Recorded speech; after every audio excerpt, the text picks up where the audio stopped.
সকলকে সংগ্রামী অভিনন্দন জানিয়ে আবারও আপনাদের সামনে কেরিয়ার অ্যাডভাইসার ইউটিউব চ্যানেলে সকলকেই রিকোয়েস্ট করব যে এই চ্যানেলটি সাবস্ক্রাইব করে রাখবেন, কারণ আমি বারবার আপনাদেরকে বলি এই চ্যানেলটি কতটা আপনাদের উপযোগী হতে যাচ্ছে সেটা একটা টাইমে এসে আপনি বুঝতে পারবেন। তো তাই সবাইকে রিকোয়েস্ট, যারা এই ভিডিও দেখছেন যে চ্যানেলটা একটু সাবস্ক্রাইব করে রাখবেন, যেন যে কোনো সংক্রান্ত বা যে কোনো বিষয় আপনাদের নিয়োগ সংক্রান্ত পরবর্তীতে এসে যায়, তাহলে নোটিফিকেশন আপনার কাছে যাবে এবং আপনি খুব সহজেই খবরটা পেয়ে যাবেন। আজকের ভিডিও মূলত আপনাদেরই রিকোয়েস্ট, অর্থাৎ গত কয়েকদিন যাবত আমার কাছে বিভিন্ন রকমভাবে মেসেজ এসছে বা ফোন এসছে, দাদা এই কি হতে পারে, এই বিষয়ে কি হতে পারে, এটা কি করা যায়, বা আমার এই রকম সমস্যা এর সমাধান কি, ইত্যাদি ইত্যাদি অনেক রকম প্রশ্ন আমার কাছে এসেছে। আমি সবাইকেই রিকোয়েস্ট করেছিলাম যে একটু অপেক্ষা করুন, আমি ওভারঅল বিষয়টাকে ক্লিয়ার করার চেষ্টা করব। তো বেশ কিছু বিষয় আজকে এইরকমই কিছু প্রশ্নের সম্মুখীন আমি, সেই প্রশ্নগুলোর উত্তর দিতে এবং একদম স্পেসিফিক উত্তর দিতে আপনাদের সম্মুখে এসেছি। আপনারা দয়া করে ভিডিওটি শেষ পর্যন্ত দেখবেন। আপনাদের যদি কোনো প্রয়োজনে আসে আমি আমার এই প্রচেষ্টাকে সার্থক মনে করব। অনেকেই কমন কোশ্চেন করেছেন যে দাদা জাজমেন্ট কবে। দেখুন, এই বিষয়টা আমি বারবার একটা কথা বলে থাকি যে জাজমেন্ট কবে এটা শুধুমাত্র বিচারপতি দুজন যিনি আছেন সেই বিচারপতিরা ছাড়া আর তৃতীয় পার্সন কেউ কোনোভাবে খবর রাখে না বা বলতে পারে না। তবে কোর্টে একটা বিষয় থাকে যে যখন কোনো মামলা ক্যাব হয়ে যায়, সিএভি হয়ে যায়, তখন তার একটা নির্দিষ্ট লিমিটেশন থাকে 19 ডেজ। কিন্তু আমরা সচরাচর ইম্পর্টেন্ট মামলাগুলাই দেখে থাকি যে বিচারপতিরা 3 সপ্তাহের বেশি সময় খুব কম নেন, কম অর্ডারের ক্ষেত্রে সময় নেন। তো এই মামলা যেহেতু একটা ভাইটাল এবং ইম্পর্টেন্ট মামলা, তাই আমরাও আশা করব যে যত দ্রুত সম্ভব এই মামলার অর্ডার বিচারপতিরা করে দেবেন। তবে স্পেসিফিক অনেকে ডেট জানতে চেয়েছেন, দাদা এরকম কোনো ডেট। দেখুন, এইরকম কোনো স্পেসিফিক অনেকেই বিভিন্ন জায়গায় দেখছিলাম যে 31 তারিখ, বলছি আগামী 2 দিন পর 31 তারিখ। আবার একটা জায়গায় দেখলাম 10 তারিখ 11 তারিখ, বলি আর কতদিন পর 10 তারিখ 11 তারিখ চলে আসবে। তো এই বিষয়গুলো আদৌ কোনো সত্যতা এর নেই, কারণ অ্যাকচুয়াল অর্ডার কবে হবে সেটা শুধুমাত্র বিচারপতিরাই ঠিক করবেন। আইনজীবীদের মাধ্যমে আমরা একটা ওই স্কুল সার্ভিস কমিশন যেমন করছিল, একটা প্রিজাম্পশন করে ওএমআর রিলেটেড ইনফরমেশন দিচ্ছিল, তো আমরা ওই রকম প্রিজাম্পশন কিছু করতে পারি বা এই হতে পারে বা এই সময়ের মধ্যে হতে পারে, এটা আইনজীবীদের সঙ্গে কথা বলে একটা প্রিজাম্পশন করা যায় বা সেই টাইপের কিছু অনুমান করা যায়। সে অনুমান সত্য হবে এমন কোনো তার সত্যতা নেই, অনুমান মিথ্যে হতেই পারে, অনুমান তো অনুমানই হয়। তো সেই জায়গায় দাঁড়িয়ে আমরা মনে করি যে আগস্ট মাসের 3য় সপ্তাহের ঊর্ধ্বে যাবে না, এরকমই কিছু একটা আমাদের অন্তত ধারণা। অর্থাৎ আগস্ট মাসের প্রথম 2 সপ্তাহ, ম্যাক্সিমাম হয়তো 3য় সপ্তাহ, এইরকমও কোনো ইনফরমেশন সত্যি কথা বলতে কি আমাদের কাছে কারো কাছেই নেই এবং থাকার কথাও নয়। তা সত্ত্বেও যতটুকু অনুমান করতে পারছি যে খুব বেশি দিন এই মামলা যাবে না, কারণ অলরেডি এই মামলার জাজমেন্ট লেখার কাজ শুরু হয়েছে, সেটা অনেক আগেই আপনাদেরকে বলেছি। তো খুব সম্ভবত খুব তাড়াতাড়ি এই মামলার জাজমেন্ট হবে আমরা আশা করি। দ্বিতীয় কোশ্চেন, দাদা জয়েনিং কবে এবং কে দেবে, এসএসসি অর্ডার পেলে লেট করবে কি না। দেখুন, জয়েনিং কবে, এই জয়েনিং প্রসঙ্গটা যদি বলি তাহলে অর্ডারের দিকে তাকিয়ে বসে থাকতে হবে। অর্থাৎ অর্ডার যতক্ষণ না জয়েনিং এর হচ্ছে ততক্ষণ পর্যন্ত জয়েনিং কবে এ কথা আপনি আমি কেউই বলতে পারি না। ইভেন স্কুল সার্ভিস কমিশনের চেয়ারম্যানও বলতে পারেন না বা কেউই বলতে পারেন না। তো সেই জায়গায় দাঁড়িয়ে বিচারপতিরা যদি যারা কাউন্সিলিং করেছে যোগ্য তাদের জয়েনিং এর অর্ডার দেন, যদি দেন, তবে স্কুল সার্ভিস কমিশনের বক্তব্য যে তিনি চেয়ারম্যান একদিনও ডিলে করতে প্রস্তুত নন। অর্থাৎ তিনি যত দ্রুত সম্ভব নোটিশ করে তার পরবর্তী প্রক্রিয়া কোর্ট অর্ডার অনুসারে তিনি কিন্তু শুরু করবেন, এমনটাই আশ্বস্ত করেছেন। এবার জয়েনিং কে দেবে, এই জয়েনিং কে দেবে প্রশ্নটা যদি বলতে যাই তাহলে বলবো যে এখনো পর্যন্ত এই বিষয়টা ক্লিয়ার নয়। দেখুন, আগে স্কুল ম্যানেজিং কমিটি দিত, কিন্তু তারপরে দেখা গেল কি যে এই রাজ্য সরকার মানে শিক্ষামন্ত্রী, প্রাক্তন যিনি শিক্ষামন্ত্রী, তিনি এমনভাবে অর্গানাইজড একটা স্ক্যাম করার পরিকল্পনা নিলেন যে এই জয়েনিং স্কুলের হাতে না রেখে, মানে জয়েনিংটা যদি স্কুলের হাতে আলটিমেট রাখা হয় তাহলে সমস্ত রিচেকিং, ভেরিফিকেশন ইত্যাদি ইত্যাদি স্কুল করলেই করতে পারে। তো সেই জায়গা থেকে যেন রিচেকিং এর অপশনটা বা ভেরিফিকেশন অপশনটা যেন স্ট্রংলি স্কুলের হাতে না থাকে বা ডিআইদের হাতে না থাকে, যার কারণে রিকমেন্ডেশন লেটার ইস্যু করার পর জয়েনিং দ্বিতীয় কিন্তু পর্ষদ, অর্থাৎ কল্যাণময় বন্দ্যোপাধ্যায় যিনি এখনো পর্যন্ত শ্রীঘরে রয়েছেন, তিনি মূলত এই জয়েনিং লেটারগুলো তার অফিস থেকে অর্থাৎ পর্ষদ অফিস থেকে ইস্যু করতেন। কিন্তু যখন এই দুর্নীতি প্রসঙ্গ এসে গেল তখন কিন্তু যে জয়েনিং ইস্যু করছিল যে অথরিটি, তারা স্বাভাবিকভাবে চাইলো না যে পরবর্তীতে আমরা এই জয়েনিং লেটার ইস্যু করব, এই মর্মে তারা একটা নোটিশও দেয় যে আমরা এই পর্ষদ অন্তত করবে না জয়েনিং ইস্যু, অর্থাৎ স্কুল সার্ভিস কমিশন এবং শিক্ষা ডিপার্টমেন্টের উপর পুরো বিষয়টাকে আবার ছেড়ে দেওয়া হয়। তো এই মর্মে যদি স্কুল শিক্ষা ডিপার্টমেন্ট মনে করে যে আবার পর্ষদকে দিয়েই এই কাজটা করাবো, তাহলে ওনাদের কাছে খুব ইজি, কারণ যে বর্তমান চেয়ারম্যান আছে তার সঙ্গে কথা বলে বা টোটাল বডির সঙ্গে, গভর্নিং বডির সঙ্গে কথা বলে বিষয়টাকে আন্ডারস্ট্যান্ডিং করে নিলেই খুব ইজি টু অল হয়ে যাবে সবার জন্য। আর যদি সেটা না হয় তাহলে রিকমেন্ডেশন লেটার ইস্যু করার পর সেই প্রিভিয়াস যে বিষয়গুলো আসতো যে স্কুল ম্যানেজিং কমিটির হাতে জয়েনিং, সেই বিষয়টাই কিন্তু আবার চলে যাবে। তখন কিন্তু স্কুল সার্ভিস কমিশনকে শুধুমাত্র নয় বরং এডুকেশন ডিপার্টমেন্টকেও এই মর্মে একটা নোটিফিকেশন জারি করে সমস্ত বিষয়গুলো ক্লিয়ার করে আলটিমেট জানাতে হবে। তো এইটাও আমরা আশা করব এবং যতটুকু খবর তাতে রিকমেন্ডেশন লেটার ইস্যু করার পরই এই বিষয়টা উঠে আসবে। তখন কিন্তু হয় যে অথরিটি এর আগে বেশ কয়েক বছর যাবত দিয়েছে পর্ষদ, সেই পর্ষদ হয়তো দেবে, আর যদি তা না হয় তাহলে ম্যানেজিং কমিটি দেবে। সেটা ওই নোটিশের উপর নির্ভর করবে এবং আলটিমেট মিটিং এর উপর নির্ভর করবে। যেহেতু এখনো পর্যন্ত জয়েনিং এর অর্ডার আসেনি, তাই সেই বিষয়ে কোনো সিদ্ধান্ত এখনো পর্যন্ত গৃহীত হয়নি, এটা আপনাদেরকে জানিয়ে রাখলাম। এবার প্রশ্ন এসছে যে 559 কি প্যানেলে আসবে। দেখুন, এই একই প্রশ্ন কিন্তু ঘুরিয়ে আবার চলে আসি সে বিচার ব্যবস্থার উপর, অর্থাৎ পুরো নিয়োগ প্রক্রিয়া যখন বিচারাধীন তখন জাজমেন্ট কি হবে সেটার দিকে কিন্তু আমাদের সবাইকে অপেক্ষা করতে হবে। এবার এখানে একটা বিষয় চলে আসে যে রিঅ্যাসেসমেন্ট বৈধ অর নট। যদি হয় রিঅ্যাসেসমেন্ট বৈধ, অর্থাৎ রিঅ্যাসেসমেন্ট বলবো না, রিচেক বা ভেরিফিকেশন, যেটা ওএমআর ভেরিফিকেশন করেছে সেটাকে যদি প্রাধান্য দেওয়া হয় তাহলে স্বাভাবিকভাবে যার যা নাম্বার ওএমআর এর ভিত্তিতে পেয়েছে সে সেইখানেই দাঁড়িয়ে থাকবে এবং তার উপর ভিত্তি করে যা কিছু প্রসেস চলছে সেটাই চলবে।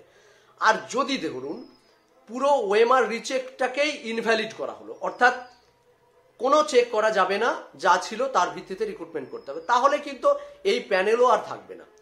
তার কারণ যদি আবার 559 আসে এক, এবং যাদের ইন্টারভিউ নাম্বার কমার, মানে ইন্টারভিউ বলছি, টেট নাম্বার কমে যাওয়ার ফলে অনেক ক্যান্ডিডেট কিন্তু ওয়েটিংও চলে গেছে, যাদের 2, 3, 4 করে কমেছে অথচ বিলো কাট অফ হয়নি তারা, তাহলে তারাও কিন্তু আবার সেই পুরনো নাম্বারের ভিত্তিতে তারাও চলে আসবে। তাহলে সেই জায়গায় দাঁড়িয়ে কিন্তু বৃহৎ একটা সংখ্যক ক্যান্ডিডেটদের কিন্তু ওঠানামা হবে এবং প্যানেলের আপ ডাউন হবে।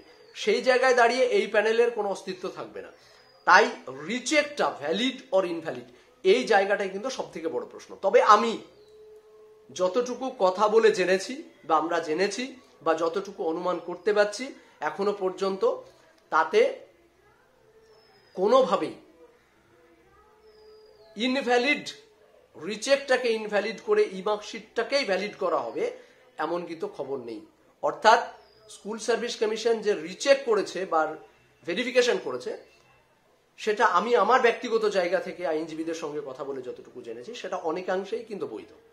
তার কারণ একটাই, সেটা হলো বারবার আপনারা দেখেছেন 9 to 12 এবং work education group C group ডির ক্ষেত্রে যে বারবার কিন্তু ওএমআর কে প্রাধান্য এবং ওএমআর এর স্ক্যান কপিকে প্রাধান্য দেওয়া হয়েছে।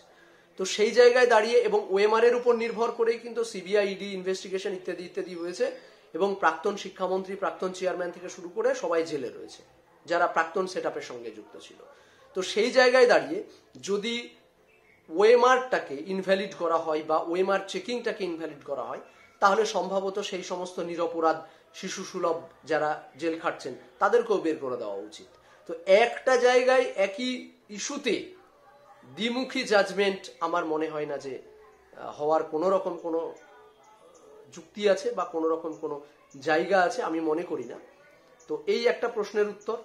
দ্বিতীয় কথা, আরো প্রশ্ন এসেছে যে নন জয়নিং কি নিয়োগ হবে। দেখুন, নন জয়নিং তো নিয়োগ হবেই, কারণ নন জয়নিং যে ভ্যাকেন্সিগুলো থাকবে সেই ভ্যাকেন্সিগুলো হলো এই রিক্রুটমেন্টেরই একটা পার্ট। অতএব নন জয়নিং ভ্যাকেন্সি যদি দেখুন, আগে যদি ফার্স্ট কাউন্সিলিং এর আগে জয়নিং হয়ে যেত তাহলে এখান থেকে কিন্তু একটা অনেক ভ্যাকেন্সি কিন্তু নন জয়নিং উঠে আসতো। তাহলে স্বাভাবিকভাবেই আমরা 9, 10, 11, 12 group C group D work education physical এডুকেশনের ক্ষেত্রে দেখেছি যে নন জয়নিং ভ্যাকেন্সিগুলোকে কাউন্সিলিং এ অ্যাড করে দিয়ে পরবর্তী নিয়োগ প্রক্রিয়া বা পরবর্তী কাউন্সিলিং গুলো কমপ্লিট করা হয়। সুতরাং নিশ্চিত থাকবে নন জয়নিং ভ্যাকেন্সি এই রিক্রুটমেন্ট প্রক্রিয়ারই অংশ, সুতরাং এখানে সেই রিক্রুটমেন্ট প্রক্রিয়ার অংশ হিসাবেই যুক্ত হবে। প্রশ্ন করেছেন সিট কি বাড়বে। দেখুন, এই বিষয়ে কিন্তু কমিশন বা রাজ্য সরকার একদম নিজের জায়গায় একদম জিরোতে অবস্থান করছেন, পয়েন্ট জিরোতে একদম অবস্থান করছেন। অর্থাৎ কোর্টের বাইরে বা কোর্ট অর্ডারের বাইরে তারা এক ধাপ ফেলবে না। অর্থাৎ 2, 5, 10, 5,000, 10,000, 50,000 কোনো ভ্যাকেন্সি স্কুল সার্ভিস কমিশনকে এডুকেশন ডিপার্টমেন্টের দেওয়ার অধিকার নেই বা দেবে না বা দেয়নি, সব রকম ভাবেই আমি বলছি। অর্থাৎ একটা ভ্যাকেন্সিও কিন্তু এই রিক্রুটমেন্ট প্রক্রিয়ার অংশ হিসাবে নিন এটা বলেনি, তাহলে স্কুল সার্ভিস কমিশন কিন্তু স্বতঃপ্রণোদিতভাবে সেটা কোর্টে সাবমিট করত। কিন্তু প্রশ্ন হলো যে যদি বিচারপতিরা চায় এই বৃহৎ একটা সমস্যা, সেই সমস্যা সমাধানের লক্ষ্যে কোনো ওয়ে আউট বার করতে, সেটা বিচারপতিদের উপরে ছেড়ে দেওয়া দরকার এবং তিনারাই ভাবুন যে কোন রাস্তায় এর সমস্যা সমাধান করা যায়, তিনারা ভাবছেন। তো সেই জায়গায় দাঁড়িয়ে এটা নিয়ে উত্তুক্তি করার মতো কোন রকম মানসিকতা আমার নেই। আর একটা প্রশ্ন এসছে, দাদা ক্যাভিয়েট কি এবং ক্যাভিয়েট প্রসঙ্গ। দেখুন, আমি এই চ্যানেলে যখন এই মামলাটা আবার দ্বিতীয়বার এই ফাইনাল হিয়ারিং এর দিকে যাচ্ছে তখন আমি একটা কথা এই বারবার বলেছিলাম যে তখন কিন্তু ক্যাভিয়েট প্রসঙ্গটা এসছিল না। আমি প্রথম বলেছিলাম যে ক্যাভিয়েট একটা ওয়ান টাইপ অফ অ্যাপ্লিকেশন বা ওয়ান টাইপ অফ রিট বলতে পারেন, যেটা বিচারপতিদের কাছে মানে সুপ্রিম কোর্টের বিচারপতির কাছে, সুপ্রিম কোর্টের বিচার ব্যবস্থার কাছে এই অ্যাপ্লিকেশনটা রাখা।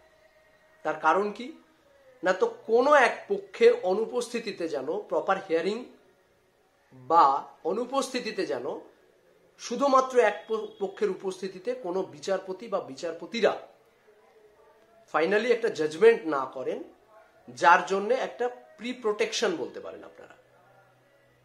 তো এই অ্যাপ্লিকেশনটা আমি চেয়ারম্যানের সঙ্গেও কথা বলেছিলাম, উনি স্বতঃপ্রণোদিতভাবে রাজি ছিলেন যে না এটা প্রয়োজনে করতে হবে।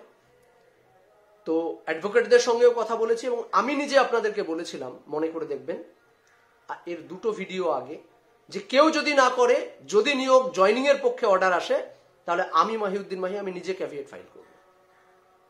যদি আমার স্কুল জয়নিং এর অর্ডার আসে, কার কি হলো দেখবো না, আমি নিজে ফাইল করব। তো সেই মর্মে দেখলাম আরো অনেকেই এই বিষয় নিয়ে আলোচনা করেছে এবং স্কুল সার্ভিস কমিশন স্বতঃপ্রণোদিতভাবে এটা করবে, কারো তাতে কোনো কিছু আর মানে করার বা মাঝ থেকে কোনো কিছু করার বিষয় নয়, এটা স্কুল সার্ভিস কমিশন করবে। আর স্কুল সার্ভিস কমিশন যদি না করে তাহলে যারা এই মামলার পিটিশন করেছিলেন, অর্থাৎ আমরা ক্যান ফাইল করেছিলাম, এবং তাদের পক্ষ থেকে কোনো একজন গিয়ে বা 2 জন গিয়ে বা 10 জন গিয়ে বা 1 জন গিয়েও ক্যাভিয়েটটা করতে পারেন।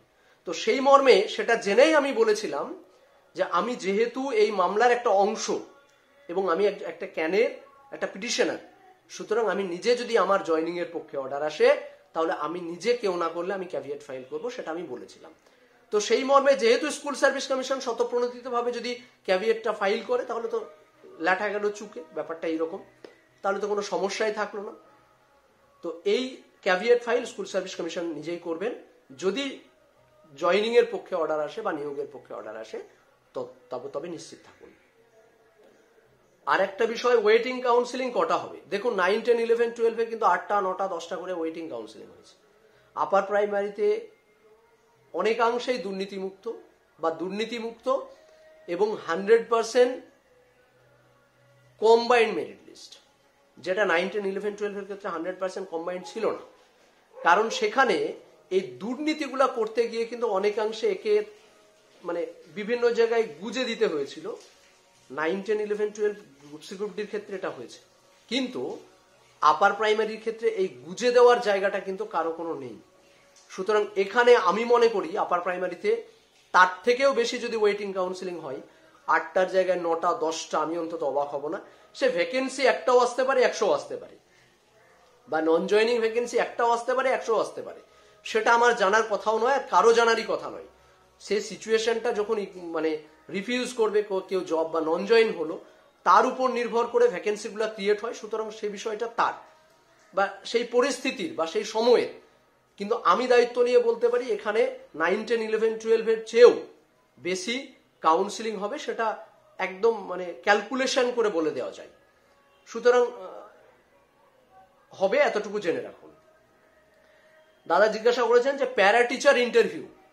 দেখুন, প্যারা টিচার যারা রয়েছেন তাদের একটা প্রক্রিয়া স্টার্ট করার পর আবার একটু কোর্টের দিকে তাকিয়ে থমকে আছে। আপনারাও নিশ্চিত থাকুন যে এই অর্ডারের উপর নির্ভর করছে অনেক কিছু। অর্থাৎ অর্ডার যদি নিয়োগের পক্ষে বা জয়নিং এর পক্ষে যায়, তাহলেই স্বাভাবিকভাবে কিন্তু আপনারাও এই প্রক্রিয়ারই অংশ হিসাবে প্যারালালি চলে আসবেন। সুতরাং এটা নিয়ে উদ্বিগ্ন হওয়ার কারণ নেই। নতুন ভাবে কোন রকম কোন মানে ফিক্সড ডেট এইরকম নেই যে যেই দিন থেকে আপনাদের ইন্টারভিউ শুরু করবে, এরকম কোনো খবর এখনো পর্যন্ত স্কুল সার্ভিস কমিশনের কাছেও নেই, বা অফিসিয়াল কোনো খবর নেই। আগে অর্ডার হবে, তারপর পরিবেশ পরিস্থিতি অনুসারে আপনাদের কাজটাও এগোবে। সুতরাং আপনারা নিশ্চিত থাকুন, একটু ওয়েট করুন, অর্ডারের দিকে লক্ষ্য রাখুন, কি অর্ডার আসে তার উপর নির্ভর করবে অনেক কিছু। অনেকেই জিজ্ঞাসা করেছেন যে পুজোর আগে নিয়োগ পাবো দাদা। দেখুন, আমি তো চাই কালকেই নিয়োগ করতে, মানে কালকেই জয়েন করতে। অর্থাৎ আমি আর চাই না যে একদিনও আমার রিক্রুটমেন্ট প্রক্রিয়াটা, বা কোনোদিনই চাইনি যে একদিনও রিক্রুটমেন্ট প্রক্রিয়াটা কোনোদিন আটকে থাকুক। কারণ অনেকে অনেক রকম কথা বলে, আমি তার উত্তরে একটু বলতে চাইবো এখানে যে দেখুন, আমি একজন চাকরি প্রার্থী এবং সব থেকে বড় কথা হলো এমপ্যানেল চাকরি প্রার্থী, স্কুল নিয়ে বসে আছি। আর আমি আমার জায়গা থেকে অনেক ব্যক্তিগত পরিসরের কাজ এবং পলিটিক্যাল পরিসরের অনেক কাজ করতে পারছি না, শুধুমাত্র স্কুলটা জয়েনিং করিনি বলে। আপনার কাছে হতে পারে স্কুল, মানে আপনার কাছেও চাকরিটা যতটা ইম্পর্টেন্ট, আমার কাছেও ততটা, এবং ততটা নয় বরং আমার কাছে তার থেকেও বেশি ইম্পর্টেন্ট চাকরিটা। তার কারণ কি জানেন? আপনার যদি চাকরিটা হয়, তাহলে আপনার হয়তো রুজি রোজগারের বা আপনার জীবন জীবিকার বা আপনার কর্মসংস্থানটা খুলে গেল, প্লাস আপনি একটা সিকিওর লাইফ পেলেন। আর আমার ক্ষেত্রে কিন্তু সেটা শুধুমাত্র সেই জায়গাটা নয়। আমি যেমন একটা সিকিওর লাইফ পেলাম, তার সঙ্গে সঙ্গে আমার লড়াইয়ের যে মাত্রা, সেটা আরো তীব্র থেকে তীব্রতর করতে পারবো। তো সেই জায়গা থেকে আমি মনে করি আমার কাছে চাকরিটা হলো মাস্টার কি ফর মাই লাইফ। আমার জন্য এটা একটা মাস্টার কি। এই চাবিটা দিয়ে আমি আমার সফলতার অনেক কটা গেট ইচ্ছা মতো খুলতে পারবো। সুতরাং আপনার কাছে যতটা ইম্পর্টেন্ট এই মানে নিয়োগটা, তার থেকে আমার মনে হয় আমার কাছে অনেক গুণ ইম্পর্টেন্ট, যার কারণে আমি বছরের পর বছর রাস্তায় পড়ে থেকে আন্দোলনগুলো করি, এখনো পর্যন্ত লড়াইয়ের ময়দানে আছি। পরের প্রশ্ন এক মানে কাকু করেছে, যে আমি নাম করেই বলছি, কাকু খুব মানে কমেন্ট করে এবং খুব মেসেজ করে, খুব ভালো লাগে, যে রামকৃষ্ণ বিশ্বাস কাকু আমাকে প্রশ্ন করেছে যে বাবা জীবন, এই মামলাটা সুপ্রিম কোর্ট যেতে পারে কিনা। এই প্রসঙ্গে একদম লাস্ট অফ অল একটা কথা আপনাদেরকে বলে রাখি, যে সুপ্রিম কোর্ট যাওয়া আর না যাওয়া দুটোর মধ্যে কোনো পার্থক্য নেই। পার্থক্য কেন নেই? কারণ এক শ্রেণীর আইনজীবী দেখবেন তাদের কাছে আপার প্রাইমারি ভিন্ন কোনো মামলা নেই। আপনি কোনো কোর্টে দাঁড়িয়ে দেখবেন না সেই উকিলকে ইন্ডিভিজুয়ালি কোর্টে দাঁড়িয়ে আর্গুমেন্ট করে মামলা লড়ে অর্ডার বার করছে। আপনি কোনো কোর্টে, এখন তো লাইভ স্ট্রিম হয়, আপনি দেখুন না, কোর্ট নাম্বার একদম 1, 2, 3, 4 থেকে শুরু করে একদম যত নম্বর হাইকোর্টের যত বেঞ্চ আছে সেই বেঞ্চগুলো ভালো করে লক্ষ্য করবেন, প্রতিদিন একটু একটু করে দেখার চেষ্টা করবেন, বা প্রয়োজনে তাদেরকেই বলবেন যে যারা এখন থেকে এই সুপ্রিম কোর্টের গল্প দিচ্ছে তাদেরকেই বলবেন যে তোমার উকিল মামলা বের করেছে, ইভেন কিছুদিনের মধ্যে এই অর্ডারগুলো বার করেছে এবং এই কোর্টে মামলা লড়েছে, তার একটু ভিডিও ক্লিপ দাও। তাহলেই বুঝতে পারবেন তারা মূলত উকিল না দালাল। একদম খোলাখুলি বলছি, কারণ তারা আপার প্রাইমারি জানে, আপার প্রাইমারি মানে ঝাঁপি বন্ধ হয়ে গেলে পেট বন্ধ হয়ে যাবে। তাই আপার প্রাইমারি চাকরি প্রার্থী সেই একই মুরগিকে বারবার কাটা বলে। তো ব্যাপারটা হলো সিঙ্গেল বেঞ্চ হয়েছে, ডিভিশন বেঞ্চ হয়ে গেল, এবার একটু সুপ্রিম কোর্ট। দেখুন, জাজমেন্ট যদি কনক্লুশন হয়ে যায়, অর্থাৎ যদি আপনি দেখেন যে ইম্প্যাক্ট একটা জাজমেন্ট এসছে, তাহলে সুপ্রিম কোর্ট কেন, মানে আরো যদিও নেই এরকম কোনো কোর্ট, ইন্টারন্যাশনাল কোনো যদি আদালত থাকতো সেখানে গিয়েও কিছু করার ছিল। কিন্তু তবুও এক শ্রেণীর আইনজীবী এবং এক শ্রেণীর তার আন্ডারে যারা থাকে, এক কথায় আমি শব্দগুলো ব্যবহার করছি না, তারা চাইবেই যেতে। তার কারণ ধরুন তাদের সিঙ্গেল ডিভিশন বেঞ্চে 5,000 পিটিশনার ছিল, ফার্স্ট টাইম 5,000 ইন্টু 3,000 নিয়েছে, তার মানে প্রায় 1.5 কোটি। তারপর মাঝে মাঝে 1,000 টাকা দাও 1,000 টাকা দাও গল্প এসছে।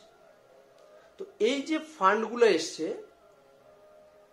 আবার এইরকম কোনো যদি একটা অ্যাকাউন্ট ওপেন করা যায় সুপ্রিম কোর্টে, যেখানে আবার চলে আসো পিটিশনার, আবার চলে আসো পিটিশনার, এতে আলটিমেট খুব বেশি লাভবান হওয়ার কিছু নেই যদি একটা ইম্প্যাক্ট জাজমেন্ট আসে। তবে যদি কেউ নিজেকে সত্যিই বঞ্চিত মনে করে বা বঞ্চিত হয়ে থাকে, তাহলে তার যাওয়ার রাইটস আছে, সে যেতে পারে। আমি যাওয়ার কথা বলছি না, তবে আপনাকে কাকু এই জায়গাটা বোঝার চেষ্টা করতে হবে যে কারা মামলা লড়ার জন্য যাচ্ছে আর কারা মূলত নিজের পকেট ভর্তি করার জন্য যাচ্ছে। তাহলেই আপনি আশা করি বুঝে যাবেন টোটাল চিত্রটা। তো সেই জায়গায় দাঁড়িয়ে বলবো যে একটু সচেতন এবং সাবধান থেকে জায়গাগুলোকে দেখার এবং মূল্যায়ন করার, বিচার করার, যে সত্যি এই মামলা যখন অর্ডার আসবে তারপর আপনারা দেখবেন অর্ডারটা কতটা ইম্প্যাক্ট, অর্ডারের সমস্ত দিকগুলো উল্লেখ আছে কিনা এবং সমস্ত দিকগুলোর উপর নজর রাখা হয়েছে কিনা। সেই জায়গাগুলোকে দেখে যদি আপনার মনে হয় যে না আমি বঞ্চিত হয়েছে, আপনি যেতে পারেন। আর যদি আপনার মনে হয় বা আপনাদের মনে হয় যে না একটা জাজমেন্ট এসছে, এবার দেখুন মানে ওই একটা কি যেন বলে কি রুলস, যাই হোক সেই বিষয়টাকেও আমি চাইবো জাজমেন্টের কপিতে যেন উল্লেখ থাকে।